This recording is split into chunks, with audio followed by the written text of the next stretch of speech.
This video is brought to you by the guitar Skyhook.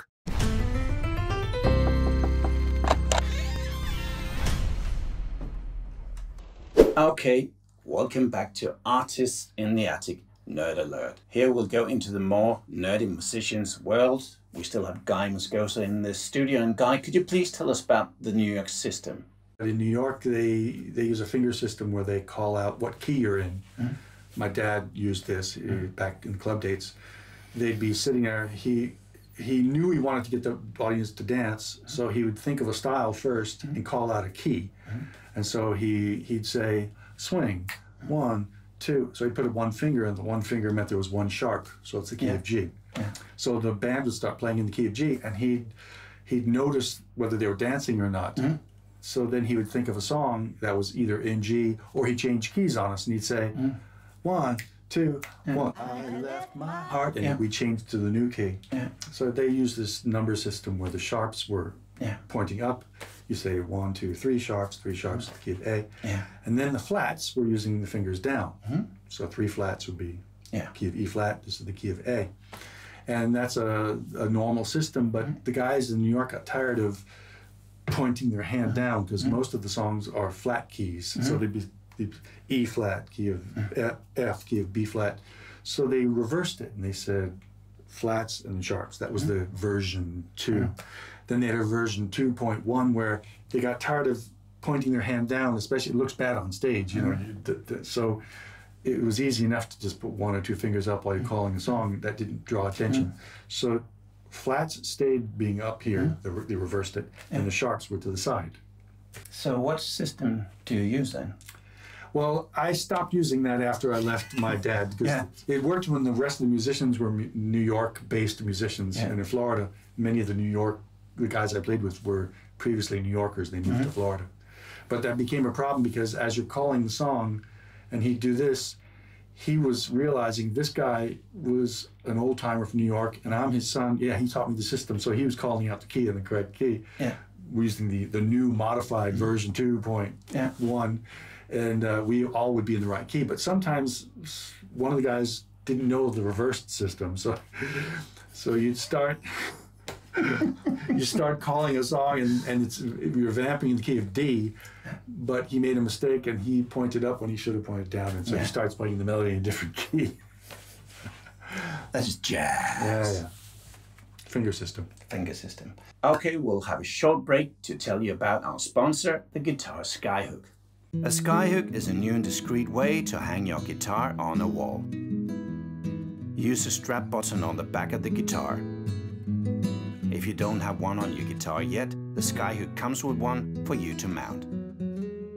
Find more information on the website skyhook.dk. Okay, and now we come to a place where I'd like to hear a story about a special instrument, and Guy has brought this bass. Yeah. That's the one. My first bass was at a Gibson EBO, 1 pickup. Short scale with 2 cutouts, red, cherry red. Even had a little damper that you can dampen the strings with. It did, Yes. But at that time, everything was jockey. Going very and so this little boom boom boom bass wasn't good enough. No.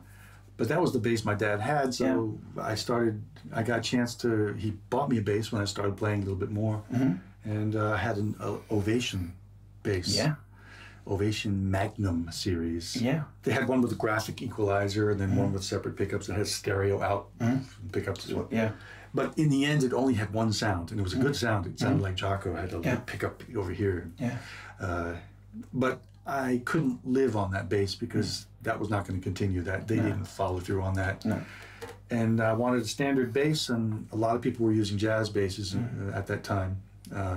What you did was you bought a jazz bass, and you changed the pickups out to active. I guess. Well, you changed them, and you added active electronics, and you changed the bridge out, and often you changed the nut, and they did a lot of things. So really, it wasn't the original bass. No. Took off the pick guards. Back then, they had the pick guards on it. And so at that time, Fender, he sold his name. He couldn't use his name on an instrument. he was working in the factory on the Music Man basses. Which he also designed. Yeah. Yes. So that had a lot of the stuff he wanted to do on the Fender, but for some reason they never got around to doing it, or they did it on special versions, custom versions. Yeah. So he put the active electronics, the humbucking pickups. Yeah, they look a bit like the Music Man pickups I can see. And at the beginning, the Music Mans and the G&Ls were made in the same factory. They're made in the United States. Yes. Yeah. And so I saw the G&L, and it had all the things you would do: active electronics, humbucking. That could also be turned into normal, non-humbucking. Yeah. I always use it in humbucking, and I always use it with the electronics on. So it had also a heavy bridge that you could adjust in different ways. Yeah. You could lock it down, so you didn't have to change the bridge. You didn't have to change the pickups. You didn't have to change the electronics. You had bass and treble controls. And so it made sense to go for a G&L. Did you know it was a Fender? They were telling us at the time that L was Leo, Fender, G was George Fullerton. Yeah. Both of them working together. Yeah. That was the story. And Fullerton did the Fullerton factory where they did the Fenders in the early days. So named after George Fullerton. Yeah. And so that was the G&L, and we knew the story. I think the serial number is something like 800 or something. So it's one of the first ones, you should say. Yes, one of the first ones. And I'm sort of stuck on looking this. Beautiful, and then actually now it's relict, I can see. And you did that yourself? Yeah. But at one point, well, there was a story I heard, or an expression I heard. Your biggest audition will happen on someone else's instrument at someone else's gig doing someone else's music. Yeah. And that'll be your biggest exposure where someone will say, oh, we want you because you play good. Yeah. So you shouldn't get attached to an instrument so much. No. You need to be flexible enough to be able to play. Yeah. And so for a long time, this was not my instrument. It was my instrument, but I tried to prove to myself, to convince myself. Other things. Yeah. So when I traveled with that band, I wasn't so adverse to putting it in a gig bag, trying to take it on the plane. If I couldn't, it would be put underneath the plane. Yeah. And some people were like, "Oh no, that's going to destroy the bass, the temperature, the humidity." And for me, I was like, I want to be able to do what I do on different instruments, no matter where I am. Yeah. But it turns out that at some point, I found that I just knew where everything was on the bass. And I was home when I was playing the bass. Yeah. So I started treating the bass a little bit better because it was going to be my instrument. It's still lasting. Let's hear. Have you got some funny things you could play for us? Well, everyone plays bass as they play bass. Yeah. And I was often alone. And so I started doing the thing of you start playing chords. Playing chords. Yeah. And I wanted to get a little bit more advanced. And Jocko has Portrait of Tracy that has the overtones that he uses and stuff. Yeah. And so I started experimenting with that. At one point he gets to that chord there. Yeah. And so I started doing closed harmonics. Yeah. So I could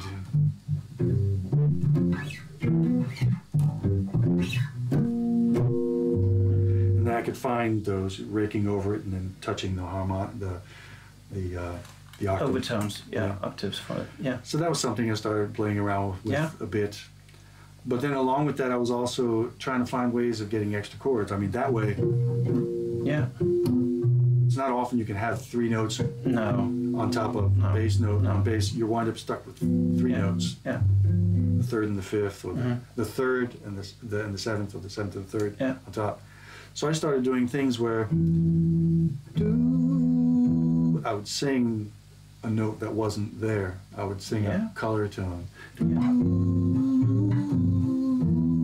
And so that developed my ear to be able to find color notes. Yeah.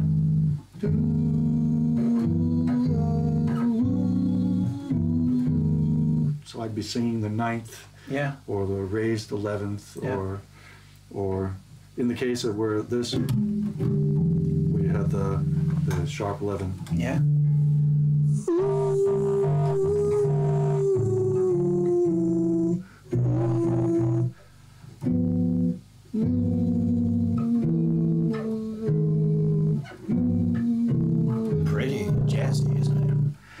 So my ear started developing, and some bass players would find ways of trying to get that all in their bass, and I just moved it over to my voice. Yeah. And I sort of stopped there. I decided not to fix the bass, to work out the bass, not add an extra string, not do crazy fingerings to get all these notes, because it'd be just as well working on my voice, working on my harmonic ear. And but, then you start doing some scat song. Yeah, it's when you have those notes there. Yeah. And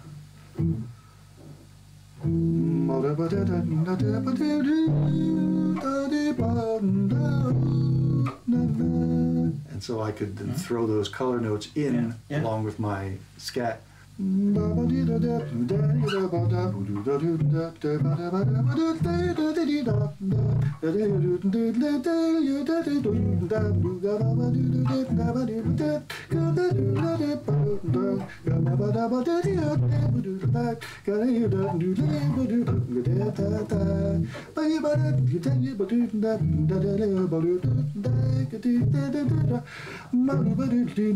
Wrong key, but then, but so I started doing more and more. Was that Ella doing that from the beginning, or what? The scat thing, singing a trumpet, wasn't it? She was in a good position to do that because she was a good singer. She was out front, and then she was hanging out with musicians, so she was impressing them. She could do it. Yeah. A lot of musicians do it naturally. Yeah. It's in there, but they just don't.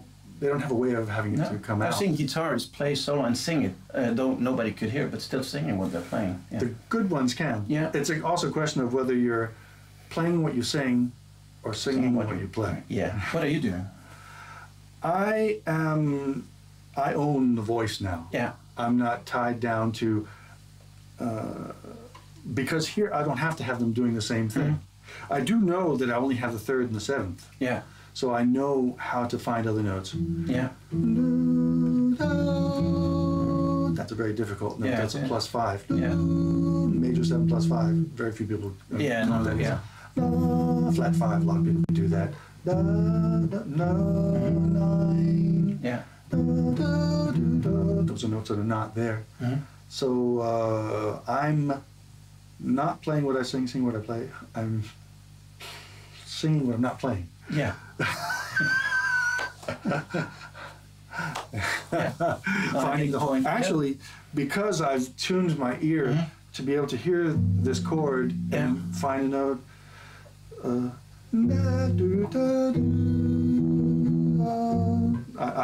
finding notes that are not there. Yeah. Let me try to explain this. I hear the harmonic, the consonant nature of these. Da, da, da, do, do, do. That's one of the notes I'm playing. I've learned very quickly to hear that, oh, I have an allergy. I shouldn't, I haven't, it's like touching a hot plate. Do, do. I quickly change to do, do, do, do, do. When I hear a note that's the same note I'm playing, I stop it. Okay. That also means that when I'm in a band and I'm playing, oh, just sing the root. Yeah. It hurts. You don't like, it hurts to play the root. Sing the root, yeah.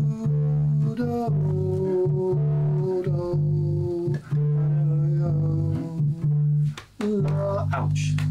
Yeah.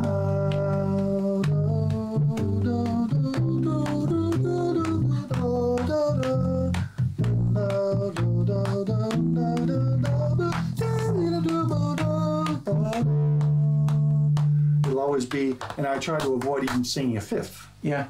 Because the fifth is in the overtone series. Yeah, yeah. I'll even avoid that. Yeah. So I'm up on the 9ths, the 13ths, and the 11ths, and the minor major 7. I'll try to hit the major 7. Yeah. And just make sure the 7th is not in the chord. That's a bit far from a normal bass player, I'd say. They don't do that. Well, no. Most of them, they just... I don't. They go away from that and they just try to... you are the promised kiss of springtime. That's actually the 3rd, and the 7th is the melody. Yeah. Do, do, da, da. So a lot of bass players actually play those normal chords. Yeah. So when I play that song, yeah. Do, do, no, do, no, do. I'll very quickly start soloing to get away from the melody notes. Yeah. Whereas most guys, they'll say, oh, how can I find that note in my fingering? Yeah. They'll add an extra fifth string up top to have an extra string they can play it with. And so they do a lot of things where they learn, they put the melody, like the solo guitar, where they put the melody in their playing. Yeah. But I see it has there's very few places you can use that, but there's a lot of places you can use your abilities of singing. Yeah. At least for backing up other people who can sing. Yeah. Or if you're lucky enough to actually get a song you actually sing the melody of. You sometimes do. Yeah. Have you got anything that you can sing and play? One thing, I play with an opera singer. Yeah. I play contrabass. Yeah. And we do a duo where I play contrabass and she sings. Yeah. And so we do.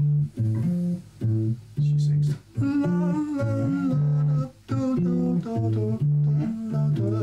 And it works with just the bass. So and actually the bass line is. It actually goes up to 9. Yeah. And the harmonies come from the other instruments. So I've changed the song a little bit, so more of the harmony comes from this, but then I start singing harmony parts. Okay.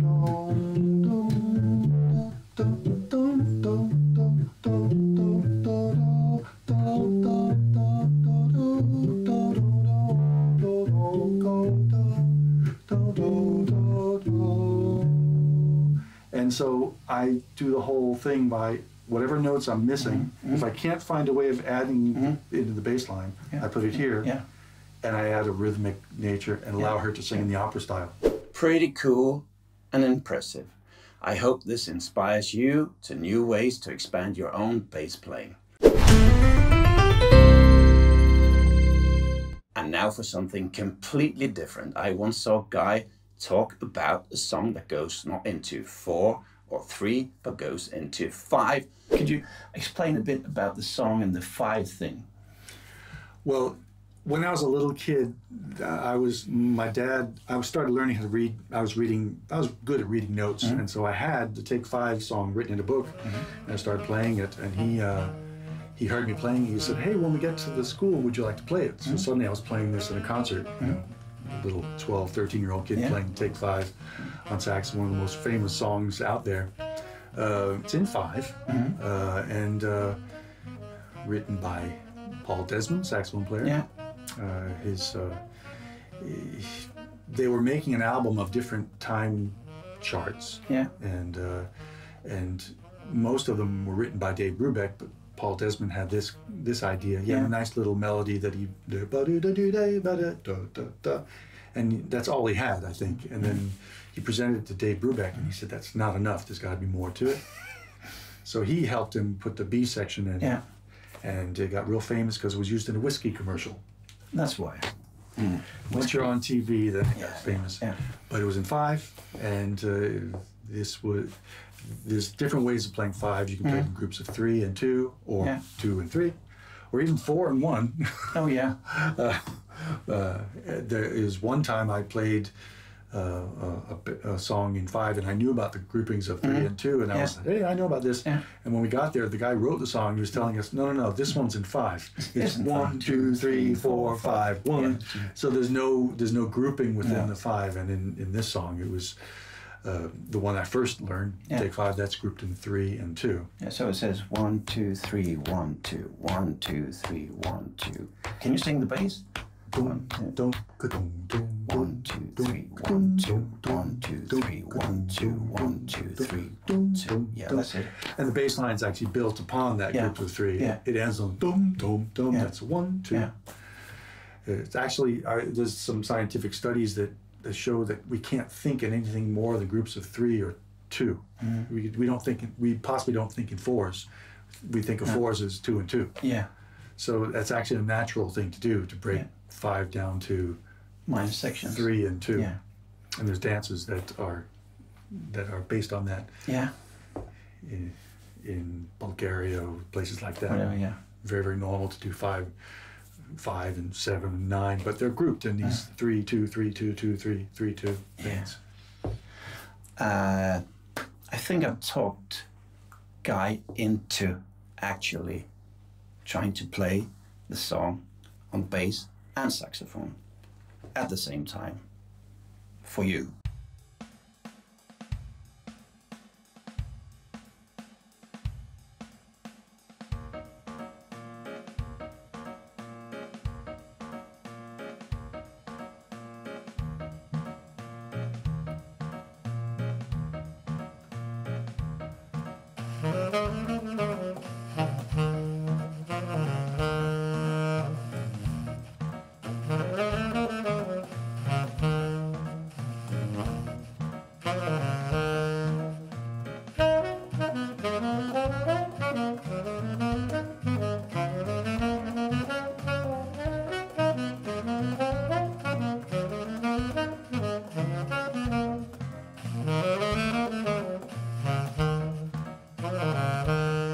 Thank you so much for watching, and thank you Skyhook for the support.